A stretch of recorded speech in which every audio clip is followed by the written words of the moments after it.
शांति। आज फिर ज्ञान सूर्य परमात्मा निराकार पारलौकिक पिता ज्योति स्वरूप शिव बाबा की हम 9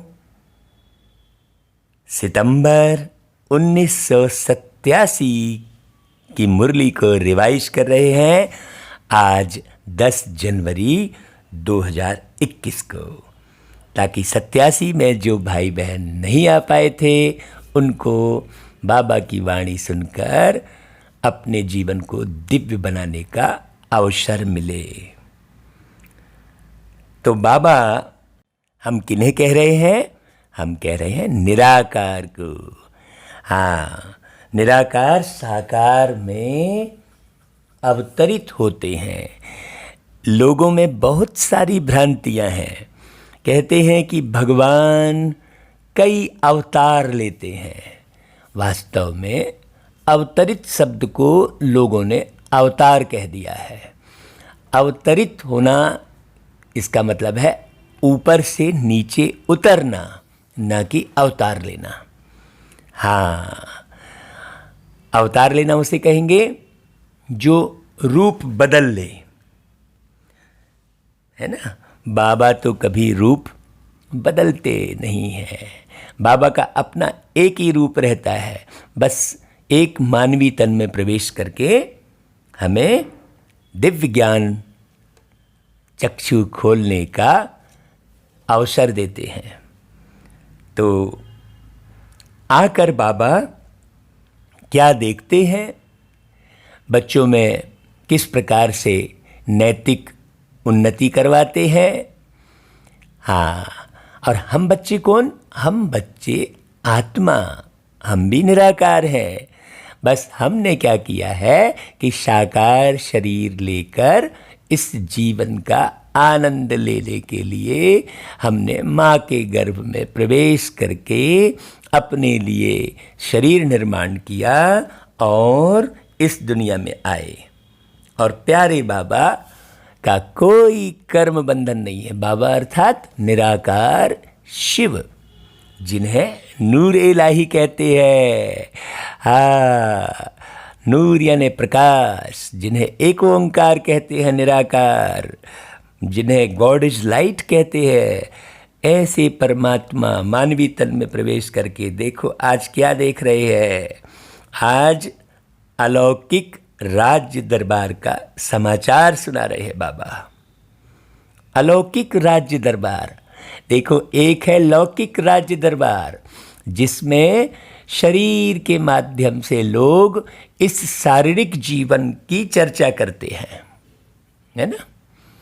और एक है अलौकिक राज्य दरबार।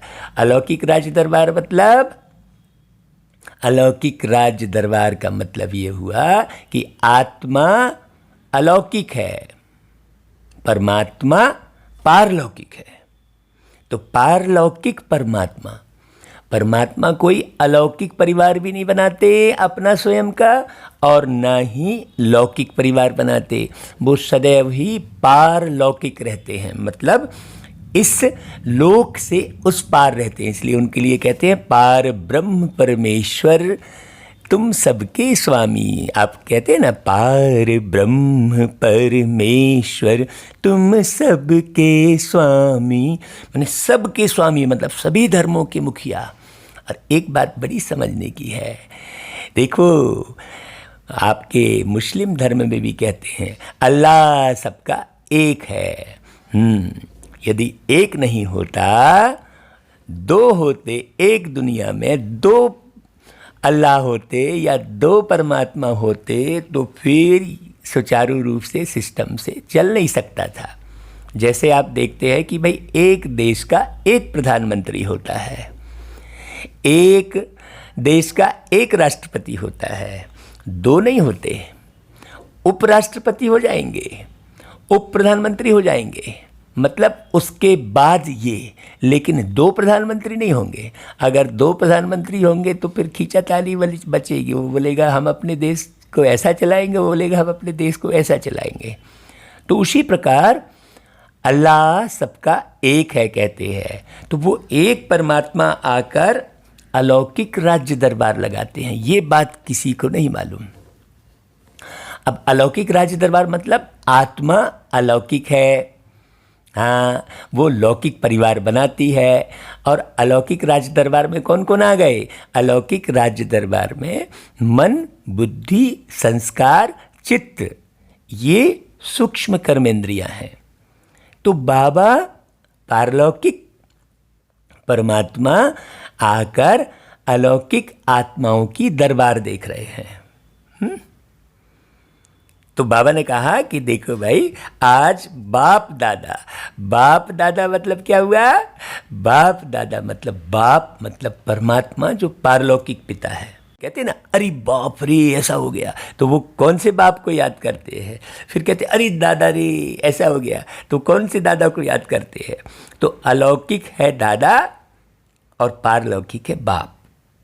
दोनों बाप अपने स्वराज्य अधिकारी बच्चों की राज्य दरबार देख रहे हैं। भाई कैसा आप अपना दरबार चला रहे हैं, आप अपने मन को कैसा चला रहे हैं? मन के आप वशीभूत है कि आपके वश में आपका मन है? बुद्धि दिव्य बन रही है कि बुद्धि भ्रष्ट निर्णय ले रही है? हाँ, जैसा बुद्धि निर्णय लेती है वैसा हम बोलते हैं, वैसा कर्म करते हैं। बुद्धि के निर्णय के अनुसार ही हमारे जीवन का निर्माण होता है। संस्कारों के वशीभूत होकर बहुत सारे लोग कार्य करते हैं। आदत, संस्कार यानी आदत के वशीभूत होकर कहते हैं अरे यार मेरे से ये सिगरेट छूटती ही नहीं है। अरे सिगरेट नहीं छूटती कि तुम नहीं छोड़ रहे हो, वो सिगरेट पीने की आदत के वशीभूत है। कहते हैं भाई देखो 3 इंच की सिगरेट ने 6 फीट के इंसान को गुलाम बना दिया है ना। तो आदत के अनुसार, तो क्या हम अपनी आदत पर कंट्रोल किए हुए हैं? हाँ, बाबा कहते देखो यह संगम युग की निराली श्रेष्ठ शान वाली अलौकिक दरबार सारे कल्प में न्यारी और अति प्यारी है। ये दरबार किसी को दिखाई नहीं देती है। हाँ, ये दरबार प्यारे बाबा सूक्ष्म रीति हरेक के पास से देखकर लगाते हैं। इस राज्यसभा की रूहानी रौनक देखो, बाबा ने कहा ना, रूहानी कमल आसन मतलब कमल पुष्प समान जीवन बनाने वाली। हाँ, जैसे कमल कीचड़ में रह के कीचड़ से अलग रहता है, वैसे ही ये जो अभी कलयुगी दुनिया है इसमें हमें रहना तो है, जाएंगे कहाँ, लेकिन अलग। रूहानी ताज और तिलक, हाँ, रूहानी ताज और तिलक। ताज कौन सा? पवित्रता का, जहाँ मन में बिल्कुल विषय विकार ना हो। और तिलक कौन सा? तिलक स्वस्मृति का तिलक। और चेहरे की चमक, चेहरे की चमक मतलब ये चमड़ी की बात नहीं कर रहे बाबा। चेहरे की चमक मतलब संस्कारों की चमक, आपके रॉयल संस्कार हों। हाँ, ऐसी बड़ी डिटेल है इसकी। तो बाबा कहते हैं स्थिति के श्रेष्ठ स्मृति के वायुमंडल में अलौकिक खुशबू अति रमणीक, अति आकर्षित करने वाली है। हाँ, है ना भाई। तो ऐसी स्थिति, कमल के समान जीवन, पवित्रता का ताज और जो है स्वस्मृति का तिलक, सतयुग की स्मृति का तिलक और संस्कारों की चमक, ऐसी श्रेष्ठ स्मृति के वायुमंडल में अलौकिक खुशबू मतलब रूहानियत, जिस्मानियत बिल्कुल ना हो, गुणों की खुशबू हो, वो बाबा कह रहे थे अति रमणीक, अति आकर्षित करने वाली है। ऐसी सभा को देख बाप दादा हरेक राज्य अधिकारी आत्मा को देख हर्षित हो रहे हैं। बाबा खुशी जाहिर कर रहे हैं धरती पे आके। कितनी बड़ी दरबार है। हाँ, सारे विश्व में फैली है वो दरबार। हर एक ब्राह्मण बच्चा स्वराज्य अधिकारी है। जैसे वो लोग कहते हैं ना, स्वराज्य हमारा जन्म सिद्ध अधिकार है, ऐसा कहते हैं ना। तो स्वराज्य मतलब स्वयं पर राज्य। हाँ, जन्म से लेकर हमें पूरे जीवन तक हमेशा स्वयं पर राज्य करना चाहिए। तो बाबा जो स्वराज्य अधिकारी है उनको पसंद कर रहे हैं, देख रहे हैं, खुश हो रहे हैं। मतलब जो स्वयं पर राज्य करते हैं, दूसरे पर अधिकार नहीं जमाते। सबसे हो प्यार और स्वयं पर हो अधिकार। ये बात बड़ी अच्छे से समझना। सबसे हो कौन सा प्यार? आत्मीय प्यार। हाँ, दैहिक प्यार नहीं। तो कितने ब्राह्मण बच्चे हैं, सभी ब्राह्मणों की दरबार इकट्ठी करो तो कितनी बड़ी राज्य दरबार हो जाएगी। सब स्वराज्य अधिकारी बच्चों को ना भाई, जो सब स्वयं पर राज्य कर रहे हैं, एक दूसरे को चीटाकसी निंदाचारी नहीं कर रहे, तो वो दुनिया कितनी प्यारी होगी, सोचो। तो ऐसी दुनिया बन गई है, हम आपको बता दें। आप देरी न करें भाई, इस मुरली को सुनकर आप भी इस पुरुषार्थ में लग जाए। हाँ, नहीं तो बाद में बहुत पछताना पड़ेगा। तो बाबा कहते हैं इतनी बड़ी राज दरबार किसी भी युग में नहीं होती है, सारे विश्व में ये दरबार चल रही है। यही संगम युग की विशेषता है। संगम युग मतलब मिलन के समय की विशेषता है। ये दरबार कैसी लग रही है? इसमें प्यारे बाबा की याद रहती है हमेशा। संगम यानी मिलन होता रहता है प्रति सेकंड। तो बाबा कहते हैं ये विशेषता है। जो ऊंचे से ऊंचे बाप के सर्व बच्चे स्वराज्य अधिकारी बनते हैं। हाँ, बाबा आकर स्वयं पर राज्य करना सिखाते हैं। हाँ, बहुत गहरी बात है, बहुत गहरी बात है। बाबा कहते हैं वैसे लौकिक परिवार में हर एक बाप बच्चों को कहते हैं कि यह मेरा बच्चा राजा बेटा है। वह इच्छा रखते हैं कि मेरा हर एक बच्चा राजा बने। भाई रखते हो ना। लेकिन सभी बच्चे राजा बन ही नहीं सकते। लेकिन बाप के मन में तो इच्छा होती है ना भाई कि मेरा बच्चा बड़ा अधिकारी बने। हाँ, मेरी बच्ची भी बहुत अधिकारी बने, ऐसा समझते हैं ना। लेकिन बन नहीं सकते। यह कहावत परमात्मा बाप की कॉपी की है सब लोग। हाँ, बाबा, क्योंकि बाबा ने आकर ये इच्छा रखी हम आत्मा रूपी बच्चों के प्रति। बाबा कहते इस समय बाप दादा के सब बच्चे राजयोगी अर्थात स्व के राजे नंबरवार जरूर है, लेकिन हैं सभी राजयोगी। प्रजा योगी कोई नहीं है। तो बाप दादा बेहद की राज्यसभा देख रहे थे। बाबा प्रश्न करते हैं क्यों भाई बच्चों, सभी अपने को स्वराज्य अधिकारी समझते हो ना? पूछो अपने आप से। नए नए हैं तो मिलना जुलना सीख रहे हैं। अव्यक्त बाप की अव्यक्ति बातें समझने की भी आदत धीरे धीरे पड़ती जाएगी। आप जब रोज सुनेंगे तब आपको मालूम पड़ेगा कि व्यक्त क्या है और अव्यक्त क्या है। हाँ, अव्यक्त स्थिति जो है बहुत सुखदायी है। हाँ भाई, आप एक आत्मा हो, अपने घर के रहने वाले हो। ये टेम्परेरी एक बाजार जैसी है ये दुनिया भाई, जिसमें आप शरीर रूपी झोला लेके घूम रहे हो। हाँ हाँ, आप आत्मा शरीर रूपी झोला लेके घूम रहे हो। ये बड़ी गहरी बात है। तो अब जो है कैसे रहना है, किस प्रकार से चलना है, ये बाबा की बहुत सुंदर बातें सुनने पर आपको धीरे धीरे समझने की भी आदत पड़ जाएगी। फिर भी इस भाग्य को अभी से भी समय पर ज़्यादा समझेंगे कि हम सभी आत्माएं कितनी भाग्यवान हैं। सोचने की बात है। ऐसी बातें हर एक इंसान को इस दुनिया में सुनने नहीं मिली हैं। और जो सुनता भी है तो बस थोड़े दो पल सुनेगा, फिर बोलेगा ले चलो। उसकी क्यों? क्योंकि उसकी बुद्धि भटक रही होती है ना, ग्लैमर में, रिश्ते नातों में, इधर उधर भटक रही होती है। तो बाप दादा सुना रहे थे कि अलौकिक राज्य दरबार कैसी होती है, उसका समाचार सुना रहे थे। सभी बच्चों के विशेष ताज और चेहरे की चमक के ऊपर ना चाहते भी अटेंशन जा रहा था बाबा का। क्यों? क्योंकि बाबा श्रेष्ठ दुनिया के निर्माण के लिए नीचे आए ना भाई, तो अटेंशन तो जाएगा ही ना। ताज ब्राह्मण जीवन की विशेषता। ताज क्या? पवित्रता। हाँ, जो दिखाते हैं ताज मुकुट पहने हुए देवी देवताओं में, वास्तव में वो तो इस जीवन की पवित्रता की निशानी है।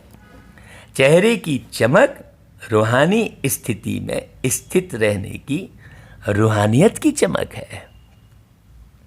साधारण रीति से भी किसी भी व्यक्ति को देखेंगे तो सबसे पहले दृष्टि चेहरे तरफ ही जाएगी ना भाई, शरीर रूप में भी। तो आत्मा को देखने के लिए सबसे पहले उसके संस्कार दिखते हैं। हम तो संस्कारों को देखकर उसका आगा पीछा बता सकते हैं भाई कि ये बच्चा क्या बनेगा। वास्तव में संस्कारों को देखकर ही सब लोग बताते हैं।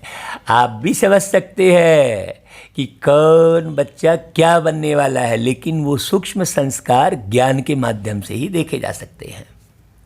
क्योंकि आज का व्यक्ति अंदर सोचता कुछ और है, बोलता कुछ और है, दिखाता कुछ और है, करता कुछ और है।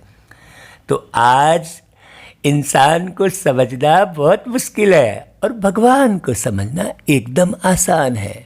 लोग भगवान को समझना टिपिकल बना दिए हैं, जबकि भगवान बहुत सरल, सादा, दिव्य ज्ञान का भंडारी है, सेवाधारी है। हाँ, ये किसी को नहीं मालूम है कि सबसे बड़ा सेवाधारी भगवान है। तो भगवान को समझना बहुत सरल है, लेकिन इंसान को समझना कठिन है। तो बाबा कहते हैं कि भाई सबसे पहले क्या देखते हैं? चेहरा। तो यहाँ क्या देखेंगे? संस्कार। तो बाबा कहते हैं रूहानियत की स्थिति में स्थित रहने वाले। तो रूहानियत की स्थिति में स्थित रहने वाले का मतलब क्या हुआ भाई? रूहानियत की स्थिति में स्थित रहना मतलब स्वयं को हमेशा देह से अलग समझना। जिसको भी देखे उसे देह से अलग समझना, स्टार मिसल देखना। सब कुछ चमकदार देखेंगे हम जब स्वयं को अच्छे से समझेंगे तो। और घर की स्मृति में रहना कि भाई मैं शरीर से अलग एक सितारा हूँ और सितारों की दुनिया मेरी अपनी अलग है। परम धाम, पार ब्रह्म परमेश्वर जहाँ परमात्मा रहते हैं। तो उस स्मृति में रहकर इस जीवन को आनंद रूप में बिताना। जैसे भाई आप अपना लौकिक घर छोड़कर दिल्ली, बम्बई, कलकत्ता, देश विदेश घूमने जाते हो, लेकिन आपको अपने घर की स्मृति रहती है और बहुत लोगों से मिलते जुलते हो, लेकिन आपको अपने धर्म की भी स्मृति रहती है। तो बाबा कहता है ना भाई, अपनी जाति की भी स्मृति रहती है। तो बाबा कहता है अभी अपने ओरिजिनल स्वरूप और ओरिजिनल धर्म को पहचान कर चलो। तो बाबा कहते हैं कि ऐसी स्थिति में स्थित रहने वाले स्वतः और सहज स्थिति वाले, और दूसरे थे सदा रूहानी स्थिति के अभ्यास द्वारा स्थित रहने वाले। इसमें अभ्यास की तो कोई ज़रूरत नहीं है यदि आप समझ गए तो, लेकिन अभ्यास कर रहे होते हैं। एक थे सहज स्थिति वाले और दूसरे थे प्रयत्न कर स्थित रहने वाले। अर्थात एक थे सहज योगी और दूसरे थे पुरुषार्थ से योगी। अब इसमें पुरुषार्थ वाली तो कोई बात ही नहीं है भाई। वही एक व्यक्ति ने मुझे व्हाट्सएप में लिख के भेजा कि भाई ये जो आप पुरुषार्थ बता रहे हो इसमें तो बहुत त्याग चाहिए। तो हमने कहा भाई माँ जो है बेटे के लिए कोई त्याग थोड़ी करती है, बेटा अपनी माँ के लिए कोई त्याग थोड़ी करता है, या त्याग का कोई पुरुषार्थ नहीं करता है ना भाई। वो तो सहज स्थिति रहती है। वैसे ही परमात्मा के साथ और दुनिया वालों के साथ वैसी सहज स्थिति बनाना, उसे कहेंगे अव्यक्त स्थिति। तो बाबा कहते हैं तो जो पुरुषार्थ से योगी है और जो सहज योगी है, दोनों की चमक में अंतर रहा। सहज योगी मतलब सहज रीति अपने घर की, अपने पिता की याद आ रही है। बाकी तो यहाँ टेम्परेरी है ना भाई, आप खुद सोचिए ना, कौन सा परिवार परमानेंट है यहाँ पर भाई? सोचिए, बदलता चला जाता है, बदलता चला जाता है। अभी माँ बाप के साथ रहती है आत्मा एक शरीर में, फिर उसके बाद पत्नी के साथ रहने लगती है, माँ बाप छूट गए, फिर उसके बाद बच्चों के साथ रहने लगते हैं, पत्नी छूट गई। ऐसा करके देखो छूटता चला जाता है। तो परमानेंट जो घर है मेरा, जो मेरा परमानेंट माँ बाप है, त्वमेव माता च पिता त्वमेव, ऐसा कहते हैं ना, तो उसको भी आकार रूप में याद किए, ऐसा किए, वो चालीसा बनाए, वैसा नहीं है, याद की बात है। रोज मुरली में बाबा याद की बात करते हैं, तो बाबा कहते हैं कि दोनों की चमक में अंतर है। उनकी नेचुरल ब्यूटी थी और दूसरों की पुरुषार्थ द्वारा ब्यूटी थी। जैसे आजकल भी मेकअप कर ब्यूटीफुल बनते हैं ना, नेचुरल ब्यूटी की चमक सदा एक रस रहती है, और दूसरी ब्यूटी कभी बहुत अच्छी और कभी परसेंटेज में रहती है। भाई मेकअप तो उतर जाएगा, मेकअप तो थोड़ी देर रहेगा। तो भाई आप सदा के ज्ञानी, सदा के योगी बनो, ऐसा बाबा बता रहा है। तो बाबा कहता है कि जो दूसरी ब्यूटी है, जो कि ब्यूटी पार्लर में जाकर प्राप्त की जाती है, वो सदा की नहीं रहती है, एक जैसी एक रस नहीं रहती है। तो बाबा कहते हैं सदा सहज योगी, स्वतः योगी स्थिति नंबर 1 स्वराज्य अधिकारी बनाती है। वो सदा अपने को देखता रहेगा। हाँ, जब सभी बच्चों का वायदा है ना भाई, ब्राह्मण जीवन अर्थात एक बाप ही संसार है, वह एक बाप दूसरा न कोई। जब संसारी बाप है, दूसरा कोई है नहीं, तो स्वतः और सहज योगी स्थिति सदा रहेगी ना, वह मेहनत करनी पड़ेगी। अब मेकअप करने वाला तो बार बार अपने मेकअप को ही देखता रहेगा, अरे मेरे होठ का जो है लिपस्टिक तो कहीं वो नहीं हो गया, अरे जो मैंने स्नो पाउडर लगाया वो तो नहीं हो गया। हाँ, वो सदा उसके अपने उसी में ध्यान रहेगा। वो नेचुरल ब्यूटी नहीं रहेगी। बाबा बहुत प्यार से समझाते हैं। ऐसा ही पुरुषार्थ करने वाला वो क्या करेगा, कभी अपने को देखेगा, कभी दूसरे को देखेगा, ये ऐसा है वो वैसा करता रहेगा। लेकिन जो नेचुरल प्यारे बाबा की याद में रहेगा, वो मेहनत मुक्त रहेगा, मेहनत नहीं करनी पड़ेगी। अगर दूसरा कोई है तो मेहनत करनी पड़ती है ना भाई। केवल एक बाबा, यहाँ बुद्धि ना जाए, वहाँ जाएगा प्यारे बाबा के पास। लेकिन एक बाप ही सब कुछ है, फिर बुद्धि कहाँ जाएगी? जब जा ही नहीं सकती तो अभ्यास क्या करेंगे भाई? अभी मुझे तो कोई अभ्यास करने की ज़रूरत नहीं पड़ती है। लोग बोलते इतने बजे से इतने बजे योग किया, हमने कहा रे मेरा बाबा है, मेरे साथ है तो फिर अभ्यास वाली क्या बात है? हाँ, सोचो बेटा अपनी माँ को याद करने का कोई अभ्यास करेगा क्या कि उसे स्वतः ही याद आती रहेगी? कहीं भी रहेगा तो माँ याद आती रहेगी। माँ जहाँ रहती है वो घर याद आता रहेगा। रहेगा कि नहीं रहेगा भाई? कि अभ्यास होगा। तो बाबा कहते हैं अभ्यास में भी अंतर होता है। एक है स्वतः अभ्यास, है ही है, और दूसरा होता है मेहनत वाला अभ्यास। मैं आत्मा हूँ, मैं शांत स्वरूप हूँ, मैं आनंद स्वरूप हूँ, ये नहीं, मैं हूँ ही शांति, आनंद, प्रेम, सुख, ज्ञान से बिल्कुल भरपूर आत्मा हूँ ही, ये बात है। तो स्वराज्य अधिकारी बच्चों का सहज अभ्यासी बनना, यह निशानी है सहज योगी, स्वतः योगी की। उन्हों के चेहरे की चमक अलौकिक होती है, जो चेहरा देखते ही अन्य आत्माएं अनुभव करती है कि यह श्रेष्ठ प्राप्ति स्वरूप सहज योगी है। उनमें विकार की जरा भी दृष्टि नहीं होगी। हाँ, उनके बोल बड़े मीठे, हाँ, बाबा की याद में सने हुए होंगे उनके बोल। बिल्कुल बाबा कहते हैं जैसे स्थूल धन व स्थूल पद के प्राप्ति की चमक चेहरे से मालूम होती है ना भाई कि यह साहूकार कुल का व उच्च पद अधिकारी है ना, उसके संस्कार दिखते हैं ना भाई। हाँ, यहाँ भी जो है चेहरा मतलब संस्कार, बड़ी गहरी समझने की बात है। हाँ, नहीं तो भाई चेहरे से काला है, कुरूप है, लेकिन धनवान है तो वो अलग आकर्षित करता है ना भाई, फिर चेहरा थोड़ी देखते हैं लोग। वैसा ही यहाँ पर गुणों रूपी धन से जो संपन्न है आत्मा, बाबा की याद में डूबा हुआ है, वो अलग ही दिखेगा, उसके बोल ही अलग होंगे। ऐसे यह श्रेष्ठ प्राप्ति, श्रेष्ठ राज्य अधिकार अर्थात श्रेष्ठ पद की प्राप्ति का नशा व चमक चेहरे से दिखाई देती है। हाँ, दूर से ही अनुभव करते हैं कि इन्होंने कुछ पाया है, जरूर पाया है, प्राप्ति स्वरूप आत्माएं हैं। ऐसे ही सभी राज्य अधिकारी बच्चों के चमकते हुए चेहरे दिखाई दे, बाबा कह रहा है। अभी भी देखो, कोई कोई बच्चों के चेहरे को देख यही कहते हैं इन्होंने कुछ पाया है, और कोई कोई बच्चों के चेहरे को देख यह भी कहते हैं कि ऊंची मंजिल है, लेकिन त्याग भी बहुत ऊंचा किया है। त्याग दिखाई देता है, भाग्य नहीं दिखाई देगा चेहरे से। ऐसे भी है, देखो, है ना। या कहेंगे कि मेहनत बहुत अच्छी कर रहे हैं, नहीं, ऐसा नहीं कहें कि मेहनत कर रहे हैं, डूबे हुए हैं प्यार में बाबा के।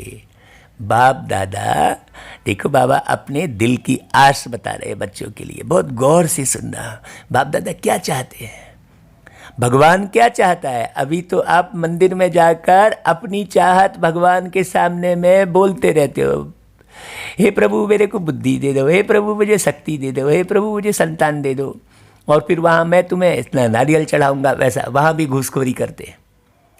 अब बाबा क्या चाहता है, भगवान क्या चाहते हैं, कभी ये सोचा है कि भगवान क्या चाहते हैं? भाई दोनों की चाहत का जब पता चलता है तब तो चाह एक दूसरे में बढ़ती है। तो भगवान के प्रति चाह आपकी कब बढ़ेगी? जब आपको भगवान की चाहत का पता रहेगा। तो चलो सुनते हैं भगवान की चाह। तो भगवान यही देखने चाहते हैं कि हर एक बच्चे के चेहरे से सहज योगी की चमक दिखाई दे, श्रेष्ठ प्राप्ति के नशे की चमक दिखाई दे। यहाँ तो भैया काहे की चमक रखते हैं? बंगले की प्राप्ति की चमक, पद के प्राप्ति की चमक, ऐसा रखते हैं। अब वो पद गया तो चेहरे की चमक गई। आप देखना, कई ऐसे हैं लोग जो मुख्यमंत्री बनते तब उनका चेहरा कितना रहता है, और जैसे ही पद से नीचे उतरे तो उनकी फ़ोटो देखना जरा आप, तो वो चमक नहीं। प्यारे पिता परमात्मा को पाने की चमक सदा बरकरार रहेगी, क्योंकि बाबा सदा है। और पद, गाड़ी, बंगला, रिश्ते, नाते, ये सब सदा नहीं रहते हैं, ये परिवर्तनशील है। तो वो चमक मत लाओ। सहज योगी श्रेष्ठ प्राप्ति के नशे की चमक दिखाई दे, बाबा कहता है। क्यों? क्योंकि प्राप्तियों के भंडार बाप के बच्चे हो। बाबा के पास ज्ञान का खजाना है और बच्चों के पास ज्ञान नहीं है, तो कैसे बच्चे कहलाएंगे? संगम युग की प्राप्तियों के वरदानी समय के अधिकारी हो। ये समय ही प्राप्तियों के लिए है, इस समय को मत गवाओ। हाँ, संगम युग का पल ये कीमती पल है, इस पल को ना गवाना, शिव को याद करना, प्यारे शिव को याद करना। तो शिव बाबा को याद करना कहने का मतलब है उनके ज्ञान को सुनना, समझना और धारण करना। ये शिव बाबा को याद करना कहलाएगा। हाँ, ऐसा नहीं कि शिव शिव रटेंगे उसको याद करना कहलाएगा। भाई आप माँ को याद करते हो तो माँ का नाम रटते थोड़ी बैठे रहते हो। माँ से प्रीत रखते हो, माँ की आस पूरी करने की कोशिश करते हो कि मेरी मैया को ये चाहिए, मैं माँ को कैसे खुश रख सकूँ, ऐसा प्रयास करते हो ना। वैसे ही प्यारे बाबा क्या चाह रहे हैं? भाई आप सहज योगी बनो, सदा खुश रहो, ये चाहते हैं बाबा। आप बाप ही सब कुछ संसार है ऐसा समझो। बाबा कहते हैं निरंतर योग कैसे लगावें व निरंतर अनुभव कर भंडार की अनुभूति कैसे करें। अब तक भी इसी मेहनत में ही समय नहीं गंवाओ, लेकिन प्राप्ति स्वरूप के भाग्य को सहज अनुभव करो। बाबा आया, मिल गया, प्यारा बाबा सिखा रहा है, आप सीखते चलो जल्दी जल्दी, देरी ना करो। समाप्ति का समय क्यों? क्योंकि समाप्ति का समय समीप आ रहा है। अब तक किसी न किसी बात की मेहनत में लगे रहेंगे तो प्राप्ति का समय तो चला जाएगा, समाप्त हो जाएगा ना भाई। फिर प्राप्ति स्वरूप का अनुभव कब करेंगे भाई? संगम युग को ब्राह्मण आत्माओं को वरदान है सर्व प्राप्ति भव। सर्व प्राप्ति भव भाई, सदा पुरुषार्थी भव का वरदान नहीं है, प्राप्ति भव का वरदान है। प्राप्ति भव की वरदानी आत्मा कभी भी अलबेलेपन में आ नहीं सकती, इसलिए उनको मेहनत नहीं करनी पड़ती। तो समझा भाई क्या बनना है? देखो बहुत अच्छे से समझो। बाबा कहते हैं राज्यसभा में राज्य अधिकारी बनने की विशेषता क्या है? यह स्पष्ट हुआ ना भाई। जिसको स्पष्ट ना हुआ हो वो हमको भी ज़रूर फ़ोन करे भाई। हम तो सबकी सेवा के लिए सदा तैयार है। खुशी खुशी भैया, हमने तो सब कुछ पा लिया है। हाँ, बाबा कहते राज्य अधिकारी हो ना, वह अभी सोच रहे हो कि है वह नहीं है भाई। आपको सतयुग की राजाई भी दिखनी चाहिए। जो जितना यहाँ स्वराज्य अधिकारी वो उतना ही वहाँ ऊंच पद अधिकारी। तो जब विधाता के बच्चे वरदाता के बच्चे बन गए, राजा अर्थात विधाता देने वाला, अप्राप्ति कुछ नहीं तो लेंगे क्या? तो समझा? नए नए बच्चों को इस अनुभव में रहना है। युद्ध में ही समय नहीं गंवाना है। अगर युद्ध में ही समय गंवाया तो अंतमति भी युद्ध में रहेंगे। फिर क्या बनना पड़ेगा? चंद्रवंश में जाएंगे, वह सूर्यवंशी में। सोचो अगर युद्ध में समय गंवाएंगे तो भाई युद्ध वाला तो चंद्रवंशी में ही जाएगा ना। चल रहे हैं, कर रहे हैं, हो ही जाएंगे, पहुंच जाएंगे। अभी तक ऐसा लक्ष्य नहीं रखो। अब नहीं तो कब नहीं, अरे अभी अभी बनना है भाई। हाँ, बनना है तो अब, पाना है तो अब। ऐसे उमंग उत्साह वाले ही समय पर अपनी संपूर्ण मंजिल को पा सकेंगे। त्रेता में राम सीता बनने के लिए तो कोई भी तैयार नहीं है। अभी सतयुग सूर्यवंश में आना है। तो सूर्यवंश अर्थात सदा मास्टर विधाता और वरदाता। लेने की इच्छा वाला नहीं, मदद मिल जाए, यह हो जाए तो बहुत अच्छा, पुरुषार्थ में अच्छा नंबर ले लेंगे, नहीं। मदद मिल रही है, सब हो रहा है, इसको कहते हैं स्वराज्य अधिकारी बच्चे। सदा बाबा की मदद मिल रही है। हम आपको बाबा की मदद का अनुभव यदि सुनाएंगे ना तो आप दंग रह जाएंगे। लोगों को तो भरोसा ही नहीं होता कि भगवान सदा साथ में है। बस पूजा अर्चना करेंगे, बाबा बाबा करेंगे। वहाँ जो है राम राम कृष्ण कृष्ण कर रहे थे भक्ति में, अभी यहाँ बाबा बाबा कर रहे हैं। नहीं, अनुभव करते रहना, इसको कहते हैं स्वराज्य अधिकारी। मदद मिल रही है, सब हो रहा है, हुआ पड़ा है। अब हुआ पड़ा है का मतलब हम आलस्य में आ गए ऐसा थोड़ी है, पुरुषार्थी छोड़ दिए, नहीं। आगे बढ़ना है या पीछे आए हैं तो पीछे ही रहना है भाई। बाबा अभी वर्तमान के बच्चों को भी बोल रहे, देखो आगे जाने का सहज रास्ता है। क्या? सहज योगी, स्वतः योगी बनो। बहुत सहज है। जब है ही एक बाप, दूसरा कोई नहीं, तो फिर जाएंगे कहाँ भाई? भटकेंगे थोड़ी। अभी तो भटक रहे थे, राम को मान रहे हैं तो कभी कृष्ण को मान रहे, तो कभी बजरंगबली को मान रहे, तो कभी गणेश जी को मान रहे, तो कभी गणेश जी की माला जप रहे, तो कभी दुर्गा की माला जप रहे। देखो कैसे अलग अलग। अभी तो एक बाप, दूसरा ना कोई।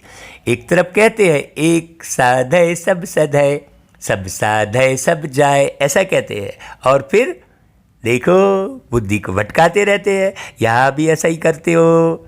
कभी उस बहन के पास जाएंगे, बोलेंगे नहीं अभी तो मैं इस सेंटर पे जा रहा हूँ, कभी उस सेंटर पे जा रहा हूँ, बोले वो मेरा है। अरे भाई, सारा जग परिवार है अपना, कोई नहीं है पराया, है ना भाई। अभी तो पार्टिकुलर अपना घर छोटा सा बना के रखे हैं, वही परिवर्तित क्या हो गया, मेरा सेंटर हो गया। तो अंतर क्या रहा? नहीं, विश्व सेवाधारी बाबा कहता है, जो विश्व सेवाधारी, जो स्वराज्य अधिकारी, वही विश्व अधिकारी। आगे बढ़ना है या पीछे रहना है, बाबा कहता है। हाँ, तो जब है ही एक बाप, दूसरा ना कोई, तो प्राप्ति ही प्राप्ति है, फिर मेहनत क्यों लगेगी भाई?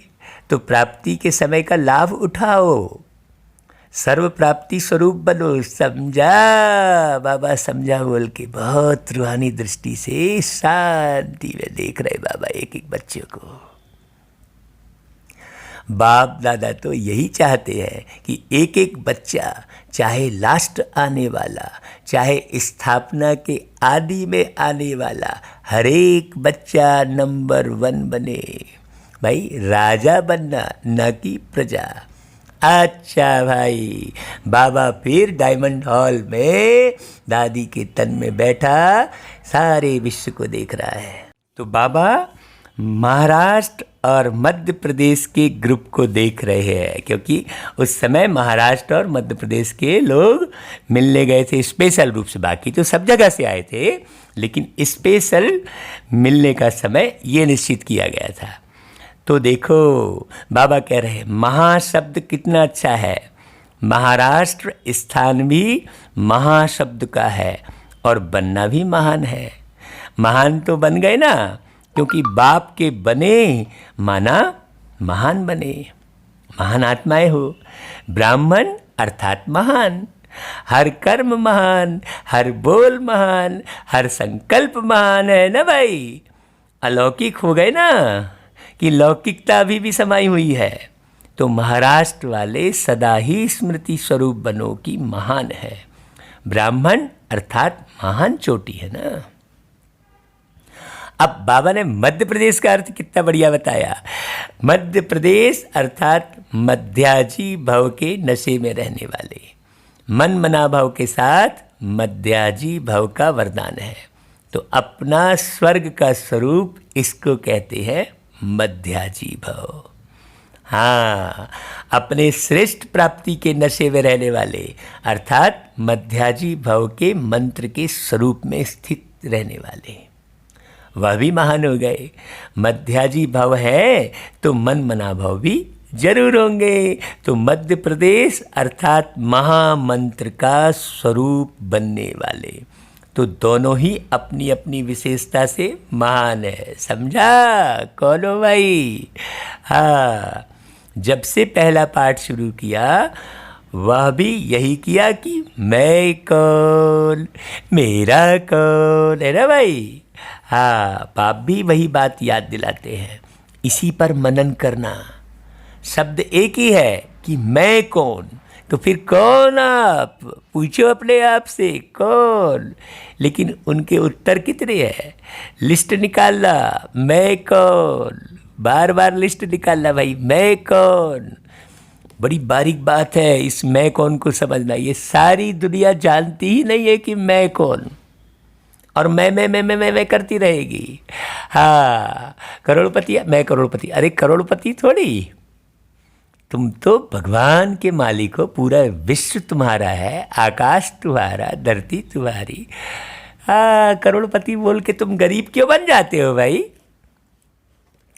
जो कोई कहता है मैं समझता है कि मैं करोड़पति हूँ, तो वो गरीब कहलाएगा। हाँ, उसने एक लिमिट बना ली है अपनी। हाँ, अच्छा भाई, बाबा फिर चारों ओर के सर्व प्राप्ति स्वरूप श्रेष्ठ आत्माओं को, सर्व अलौकिक राज्यसभा अधिकारी महान आत्माओं को, सदा रूहानियत की चमक धारण करने वाली विशेष आत्माओं को, सदा स्वतः योगी, सहज योगी, ऊंचे ते ऊंची आत्माओं को, ऊंचे ते ऊंचे बाप दादा का स्नेह संपन्न याद प्यार स्वीकार हो।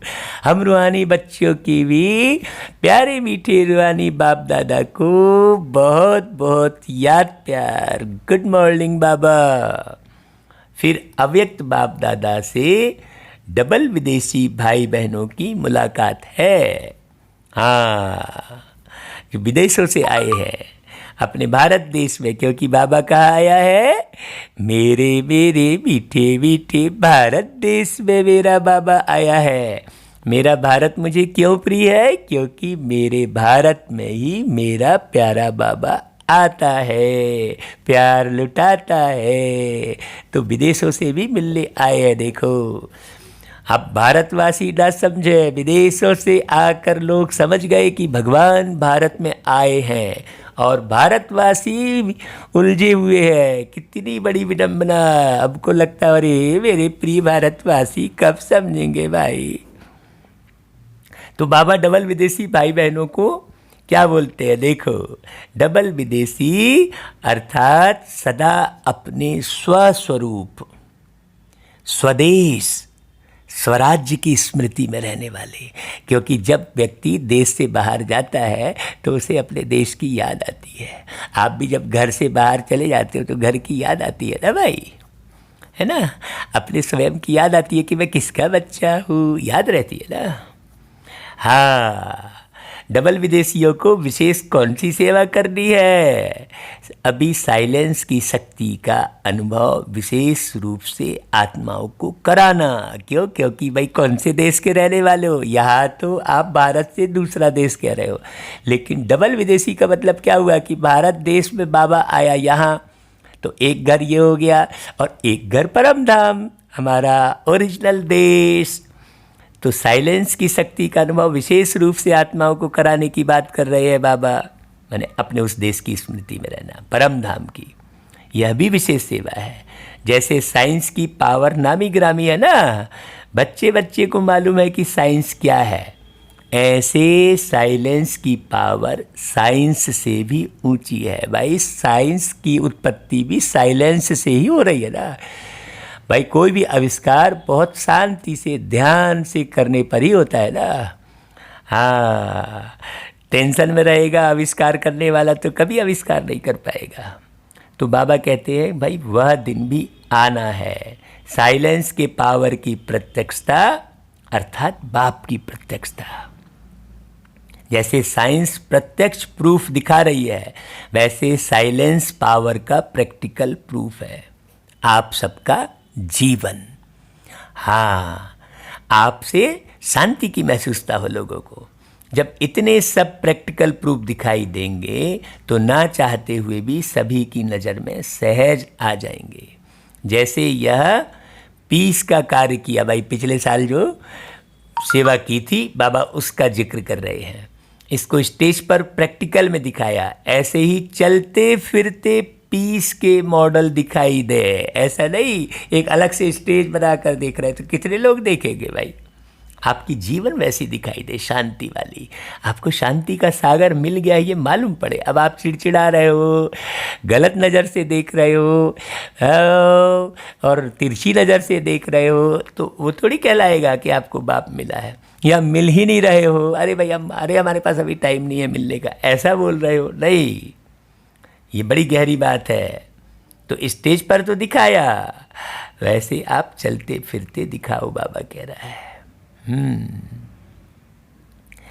है ना भाई, समझा? बाबा कह रहा है भाई, है ना, साइंस की इन्वेंशन विदेश में ज़्यादा होती है तो साइलेंस की पावर का आवाज़ भी वहाँ से सहज फैलेगा। सेवा का लक्ष्य तो है ही, सभी को उमंग उत्साह भी है। सेवा के बिना रह नहीं सकते, जैसे भोजन के बिना रह नहीं सकते, ऐसे सेवा के बिना भी रह नहीं सकते। इसलिए बाप दादा खुश है। अच्छा भाई, फिर बाप दादा अलग अलग ग्रुप से भी मुलाकात करते थे। तो पार्टियों से अव्यक्त बाप दादा क्या बोलते देखो, स्वदर्शन चक्रधारी श्रेष्ठ आत्माएं बन गए, ऐसे अनुभव करते हो। हाँ, आप देखो, आपसे भी मिल रहे बाबा, ऐसा ना समझना, क्योंकि बाबा तो आत्माओं को देख के बात कर रहे ना। तो स्व का दर्शन हो गया ना कि भाई आप कौन हो, क्या बनने वाले हो, क्या थे, और फिर से वही स्वरूप वापस लेना। कोई कष्ट की तो बात नहीं है ना भाई। अपने आप को जानना अर्थात स्व का दर्शन होना, और चक्र का ज्ञान जाना अर्थात स्वदर्शन चक्रधारी बनना। जब स्वदर्शन चक्रधारी बनते हैं तो और सब चक्कर समाप्त हो जाते हैं। देवान का चक्कर, संबंध का चक्कर, समस्याओं का चक्कर, माया के कितने चक्र है, लेकिन स्वदर्शन चक्रधारी बनने से सब चक्र एक झटके में समाप्त हो जाते हैं, सब चक्रों से निकल जाते हैं, नहीं तो जाल में फंस जाते हैं। हाँ, तो पहले फंसे हुए थे, अब निकल गए। हाँ, 63 जन्म तो अनेक चक्रों में फंसते रहे और इस समय इन चक्रों से निकल आए, तो फिर फंसना नहीं है। अब अनुभव करके देख लिया ना, अनेक चक्रों में फंसने से सब कुछ गंवा दिया, सुख, शांति, पवित्रता, आनंद, प्रेम सब गंवा दिया, ज्ञान पूरे सब कुछ गंवा दिया, पवित्रता है ना भाई, सारा कुछ गंवा दिया। और स्वदर्शन चक्रधारी बनने से बाप मिल गया तो सब कुछ मिला। तो सदा स्वदर्शन चक्रधारी बन, माया जीत बन, आगे बढ़ते चलो, इससे सदा हल्के रहेंगे, किसी भी प्रकार का बोझ अनुभव नहीं होगा, बोझ ही नीचे ले आता है, और हल्का होने से ऊंचे उड़ते रहेंगे। तो उड़ने वाले हो ना भाई, कमज़ोर तो नहीं। बाबा पूछ रहा है, अगर एक भी पंख कमज़ोर होगा तो नीचे ले आएगा, उड़ने नहीं देगा। इसलिए ज्ञान और योग दोनों पंख मजबूत हो तो स्वतः उड़ते रहेंगे, केवल ज्ञान ही ज्ञान नहीं। हाँ, ज्ञानी फिर क्या होता है, उनमें प्रेम कम हो जाता है। नहीं, सबसे प्रेम करो भाई, क्योंकि सब आत्माएं हैं, सब सृष्टि के चक्र में पार्ट बजा रहे हैं भाई, है ना। स्वदर्शन चक्रधारी बनना अर्थात उड़ती कला में जाना। अच्छा, एक ग्रुप से मिलकर बाबा सबको बहुत रूहानी दृष्टि दे रहे हैं। शिव बाबा दादी के तन में देखो, आप वो वीडियो भी देख लेना भाई, इस तारीख का वीडियो देख लेना आप। हाँ, अब फिर से रिवाइज करके सुनो कौन सी तारीख की मुरली चल रही है आज, कौन सी तारीख की मुरली रिवाइज हो रही है, आप फिर से सुनना। और उस तारीख को डालकर यूट्यूब पर आप देख लेना भाई। हाँ, गूगल में आप देख लेना, ये मुरली सुन लेना। बाबा दूसरे ग्रुप से मिलके बोलते हैं, देखो राजयोगी श्रेष्ठ योगी आत्माएं हो ना, पूछ रहे एक एक से। साधारण जीवन से सहज योगी राजयोगी बन गए। ऐसे श्रेष्ठ योगी आत्माएं सदा अतीन्द्रिय सुख के झूले में झूलती है। हठ योगी द्वारा शरीर को ऊंचा उठाते हैं और उड़ने का अभ्यास करते हैं। वास्तव में आप राजयोगी ऊंची स्थिति का अनुभव करते हो। वास्तव में आप शरीर के द्वारा नहीं उड़ते हो। हाँ, शरीर के द्वारा कितना उड़ेगा व्यक्ति भाई, उड़ नहीं सकता, है ना। आप कहाँ भी रहते ऊंची स्थिति में स्थित रहते हो, इसलिए कहते हैं योगी ऊंचा रहते हैं। तो मन की स्थिति का स्थान ऊंचा है, क्योंकि डबल लाइट बन गए हो ना। वैसे भी फरिश्तों के लिए कहा जाता है, फरिश्तों के पाँव धरती पर नहीं होते, मतलब बुद्धि कहीं नहीं फंसती, बुद्धि को उलझाते नहीं है कहीं, धरती पर नहीं फंसते, मतलब पाँव क्या, बुद्धि को पाँव कह रहे हैं। ऐसा नहीं आप साकार में फिर किसी व्यक्ति को या किसी स्थान को अवॉइड करने लग जाओ, नहीं नहीं नहीं। फरिश्ता अर्थात जिसकी बुद्धि रूपी पाँव धरती पर ना हो, देवभान में ना हो, देवभान से सदा ऊंचे, ऐसे फरिश्ते अर्थात राजयोगी बन गए। अभी इस पुरानी दुनिया से कोई लगाव नहीं, पुरानी दुनिया से कोई लगाव नहीं, मतलब यहाँ के सरकमस्टांस, यहाँ के वातावरण, यहाँ की रीति रिवाज सब उल्टी है। हाँ, इसलिए बहुत लोगों को उल्टी की बीमारी होती रहती है। बीमारी भी उल्टी बुद्धि चलने के कारण हो रही है। बड़ी गहरी बात है, कभी इस पर और चर्चा करना, मनन चिंतन करना भाई। बाबा कहते हैं सेवा करना अलग चीज़ है, सेवा अर्थ चलेगा, लेकिन लगाव ना हो। अरे फलानी जगह बहुत अच्छा लगता है, अरे तुम उस जगह में से चिपक गए, तुमको तो सदा अच्छा लगे, क्योंकि तुम्हारी बुद्धि तो जग से उस पार है ना। तो फिर यहाँ के स्थान को हम देख ही नहीं पा रहे हैं। हमको बाबा दुबई ले गए थे, तो अब हम जो है वहाँ पर सब भाई बहनों से मिलकर बढ़िया बाबा की बातें कर रहे थे। तो बहन जी बोले कि भाई आप आए हो दुबई, तो क्या दुबई घूमोगे नहीं? हमने कही घुमा दो भाई, क्या घुमाना है? बोले अरे वो सोने वाली अंगूठी ज़रूर देखना, सबसे बड़ी अंगूठी है। हमने कहा देख लेते हैं भाई, लेकिन अभी क्या देखे?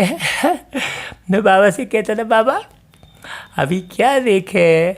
हाँ, फिर बोले जाओ फाउंटेन देख के आ जाओ।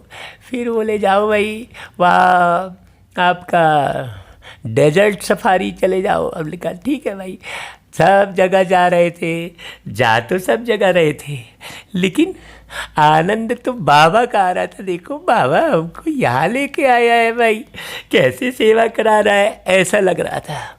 फिर बाबा देखो बाबा फिर और दूसरा देश ले गए, वहाँ भी फिर ऐसा ही खूब सारे बढ़िया, कई तो फरिश्ते एकदम उड़ते नजर आते।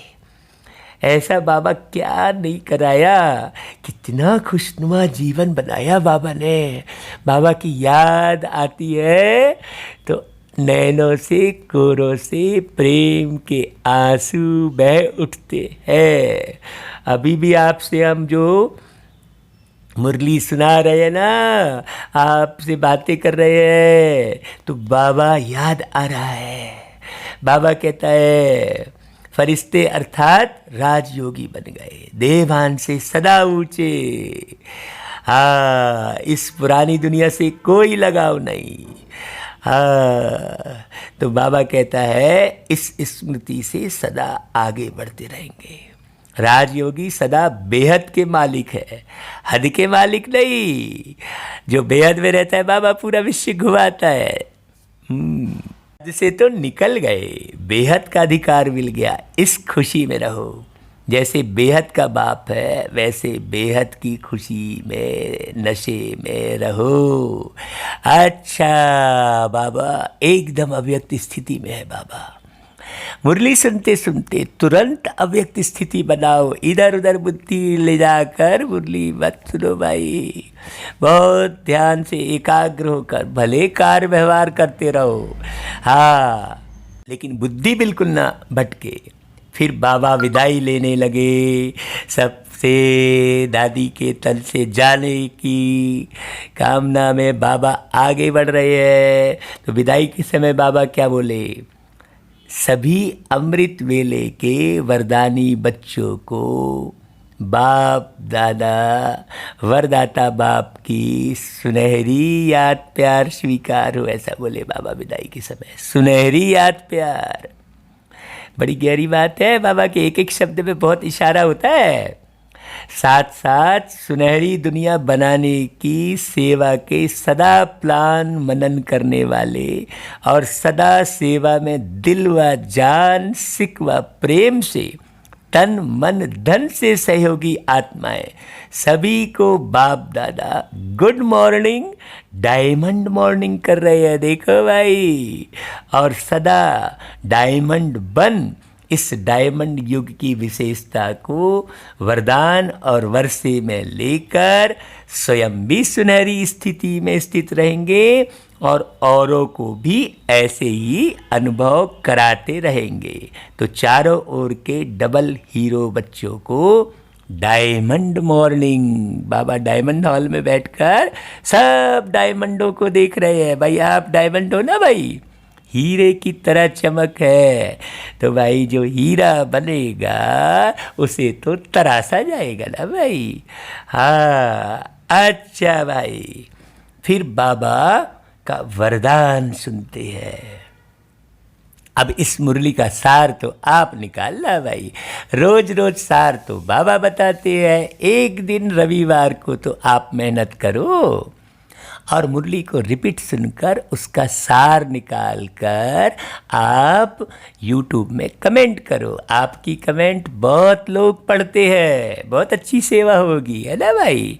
तो एक एक शब्द का अर्थ निकालो, अपना अनुभव भी लिख डालो। ओम शांति लिखते, मेरा बाबा लिखते, मीठा बाबा लिखते तो अच्छी बात है, लेकिन अनुभव भी शेयर करो। थोड़े बहुत अनुभव भी लिखो, कैसी लगी मुरली आपको, क्या अनुभव हुआ मुरली सुनकर, ऐसा लिखो। अच्छा, फिर वरदान सुनते हैं। रहम दिल की भावना द्वारा अपकारी पर भी उपकार करने वाले शुभ चिंतक भव।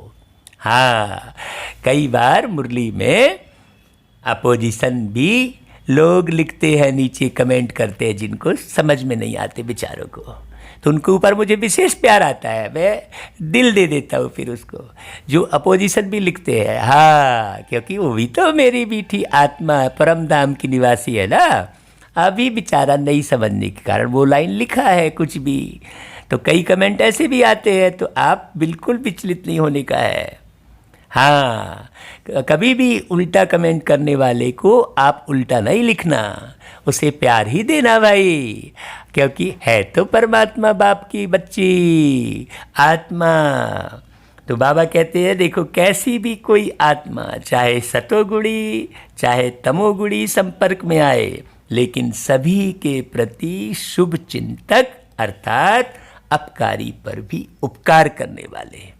कभी किसी आत्मा के प्रति घृणा दृष्टि न हो, क्योंकि जानते हो यह अज्ञान के वशीभूत है, बेसमझ है, अभी उतनी गहरी बात समझ में नहीं आ रही है बेचारे को, तो हमको तो उसको बहुत प्यार से ही समझाना पड़ेगा।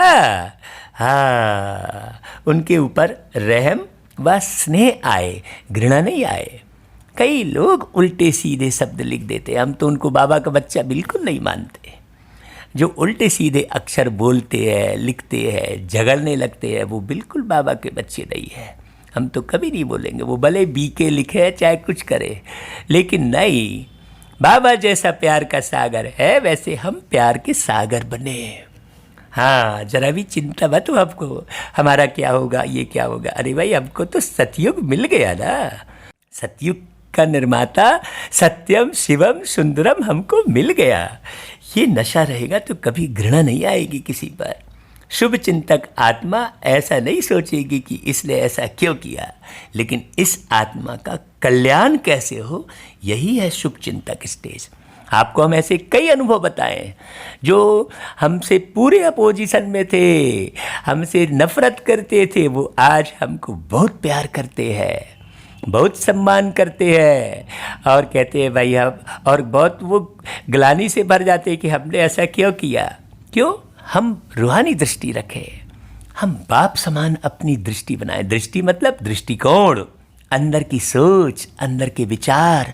तो आप जितना ज़्यादा ज्ञान सुनेंगे, जितना ज़्यादा मुरली सुनेंगे, उतना ही आप अंदर से गुलगुल फूल बनते जाएंगे।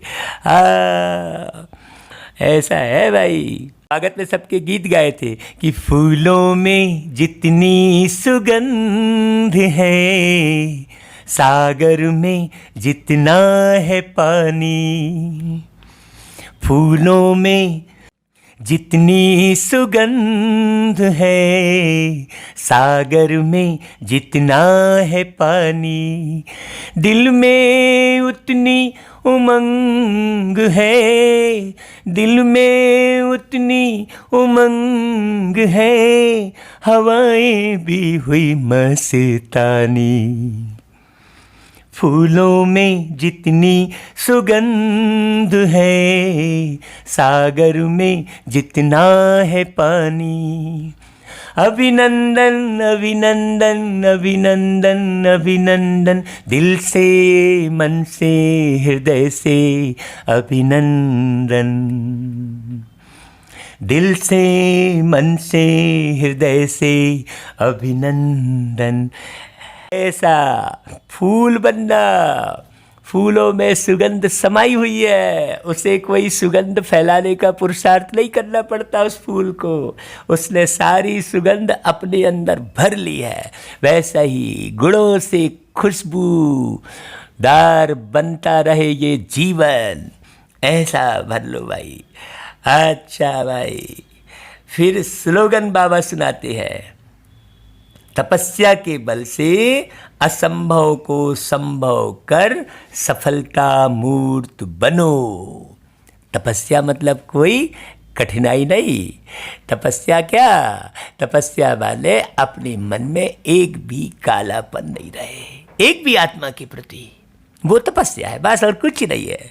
एक भी आत्मा के प्रति कोई कालक न रहे, वही तपस्या है, बाकी और कुछ भी मेहनत नहीं है।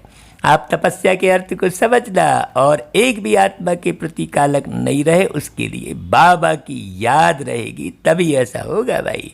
और बाबा की याद कब आएगी? जब आप मुरली को मगन होकर पूरा पूरा सुनेंगे, बार बार सुनेंगे। अच्छा भाई, ओम शांति, ओम शांति।